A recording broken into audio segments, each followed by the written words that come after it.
नमस्कार बच्चों, बीए प्रथम वर्ष की क्लास में सभी का स्वागत है। हम यहाँ पर रघुवंशम का अध्ययन कर रहे थे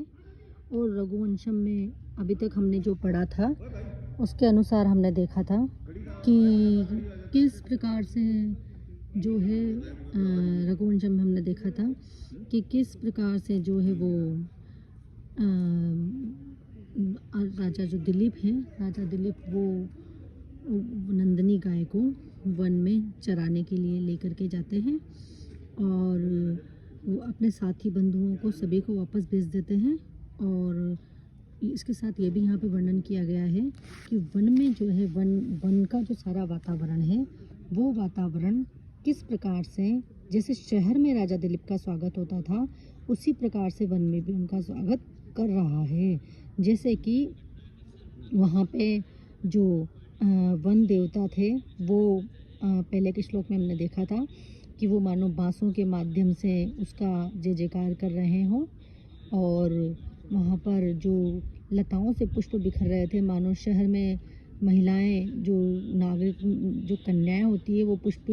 बिखेरती हैं, उस प्रकार से खील आदि बिखेरती हैं, उस प्रकार से पुष्प बिखर रहे थे। तो इसी प्रसंग में आगे भी यहाँ पर वर्णन किया गया है। क्या कहा गया है देखो बच्चों, प्रक्त तुषारे गिरि निर्जराणाम अनोखा का कंपितम पुष्पगंधि ताप तम आतप कलांतम मन आतपत्रम आचारपूतम पवनः शिशेवी।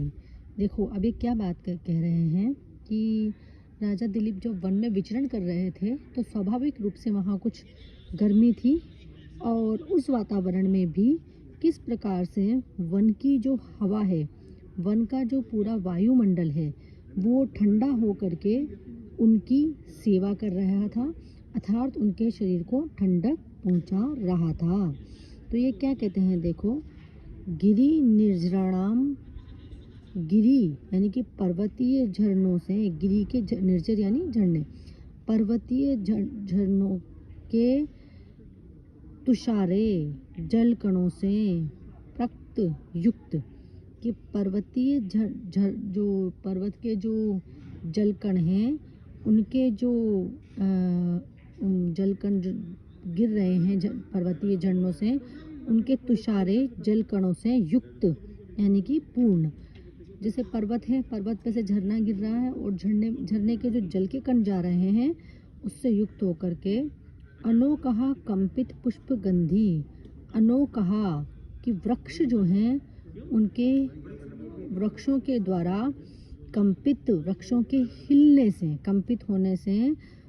पुष्पगंधो, फूलों की जो गंध है, वहाँ पर जितने भी सुगंधित जो फूल हैं उन सुगंधित फूलों की जो गंध थी वो पवनः, वहाँ की वायु को सुगंधित बना रही थी। और साथ में आतपत्रम आतप कलांतम आचारपुतम तम शिशेवे, कि इस प्रकार से जो वो आतप कलांत यानी कि जो वो आतप से यानी धूप से मुरझा गए थे, धूप से कलांत हो गए थे, परेशान हो गए थे। कौन परेशान हो गए थे? राजा दिलीप। तो जो धूप से राजा दिलीप परेशान हो गए थे, ऐसे राजा दिलीप की पवनः वायु के द्वारा, आचार पूतम पवित्र आचरण करने वाले, सदाचार करने वाले राजा दिलीप की पवनः वायु के द्वारा शिष्यवेश सेवा की गई। ये बात यहाँ बताई गई है बच्चों। और कैसी पवन के द्वारा सेवा की गई, कि ऐसी पवन जो कि प्रक्त तुषार रे गिरि निर्जराणाम, गिरि निर्जराणाम यानी कि पर्वतीय जल कणों के गिरने से, जल कणों से युक्त, पर्वत के जो, जैसे पर्वत में जो झरने हैं, पर्वतीय गिरि निर्जर, पर्वत के झरनों से गिरने वाले जल कणों से युक्त, अनोहों का कंपित, वृक्षों के हिलने के कारण उनकी सुगंध, वृक्षों में जो पुष्प उग रहे हैं उन पुष्पों की सुगंध से युक्त, तम आतप कलांतम, उस आतप से कलांत, धूप से कलांत, धूप से पीड़ित। कौन? देखो वहाँ धूप पड़ रही थी और निश्चित रूप से धूप के कारण जो है राजा दिलीप पीड़ित हो रहे थे। तो धूप से जो पीड़ित थे राजा दिलीप, उन राजा दिलीप की इस प्रकार से उनके द्वारा रक्षा की गई कि तम आतप कलांतम, आतप यानी कि धूप से, कलांत यानी कि पीड़ित राजा दिलीप की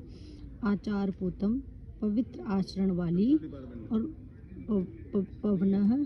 वायु के द्वारा शिशेवे रक्षा की गई। कहने का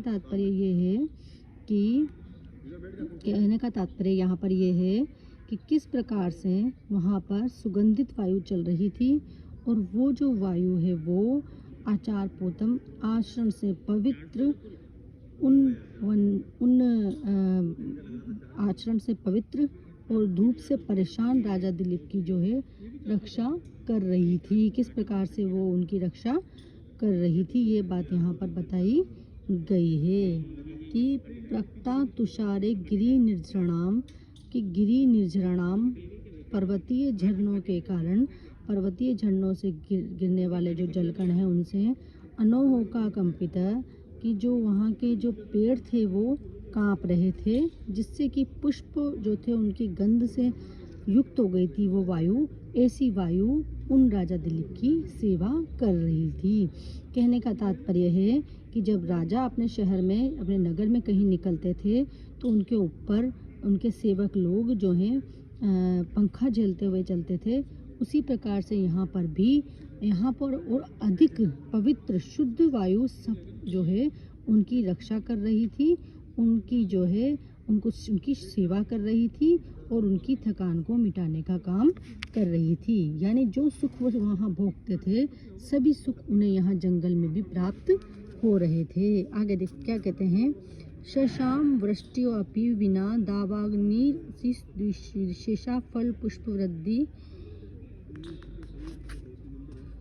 ऊनम न सत्वेषु अधिको बबादे तस्मिन अन्नम गोपतारी गाहमाने। अब देखो क्या बताया गया है कि राजा दिलीप जो थे उनकी महिमा इतनी अपरंपार थी कि जैसे ही उन्होंने वन में प्रवेश किया तो उनका पूरा प्रभाव वन में पड़ गया। उसी प्रभाव का यहाँ पर जो है वर्णन किया गया है कि गोपतारी यानी कि रक्षा करने वाले, कौन थे रक्षा करने वाले? राजा दिलीप, रक्षा करने वाले, सबकी रक्षा करने वाले राजा दिलीप के वनम गह माने वन में प्रवेश करते ही वृष्टिया विना अपि, बिना बारिश के भी दावाग्नि शशाम, जो वहाँ पे दावाग्नि जल रही थी, दावाग्नि बोलते जंगल की आग को, जंगल में जो आग फैल जाती है वो आग शशाम शांत हो गई और फल पुष्प वृद्धि विशेषा, और जो फल पुष्प वगैरह थे उन्होंने विशेष वृद्धि को प्राप्त कर लिया। और सत्वेषु, और जो अधिक बलवान जो प्राणी थे उन्होंने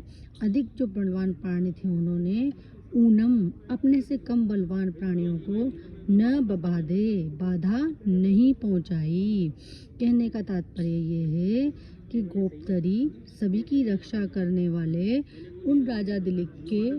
वनम गह माने वन में प्रवेश करते ही वृष्टिया विनापि, बिना बारिश के ही दावाग्नि शांत हो गई। यानी कि जो वहाँ दावाग्नि जल रही थी, जंगल में जो आग लगी हुई थी वो आग शांत हो गई और फल पुष्पों ने विशेष वृद्धि को प्राप्त कर लिया। और जो अधिक शक्तिशाली प्राणी थे उन्होंने कम शक्तिशाली, ऊनम से तात्पर्य कम शक्तिशाली प्राणियों को न बबादे, परेशान करना बंद कर दिया। कहने का तात्पर्य यहाँ पर जो राजा दिलीप हैं उनकी ख्याति है, उन राजा दिलीप की खुद का तेज है, उनका तेज ही इतना महान है कि वन में जो भी गलत कार्य अगर कुछ हो रहा था तो वो सब गलत कार्य बंद हो गया। वहाँ पर आग जल रही थी वो भी बंद हो गई, फल पुष्प भी विशेष वृद्धि को प्राप्त हो गए और अधिक बलवान जो थे उन्होंने कम बलवानों के ऊपर किसी भी प्रकार का वो करना बंद कर दिया। कहने का तात्पर्य ये है कि सभी शक्तिशाली जो व्यक्ति थे उन्होंने सबसे शक्तिशाली व्यक्ति यहाँ पर राजा दिलीप ही थे और राजा दिलीप के वन में प्रवेश करते ही जो है सारे वन का वातावरण ही एकदम से परिवर्तनशील हो गया और वहाँ के जो सिंह वगैरह जो बलवान प्राणी थे उन प्राणियों ने भी कम बलवान प्राणियों को परेशान करना बंद कर दिया। इस प्रकार से यहाँ पर बताया गया है कि उनकी दिल की प्रभाव और उनकी महिमा है, उसकी अतिशयता का वर्णन यहाँ पर किया गया है।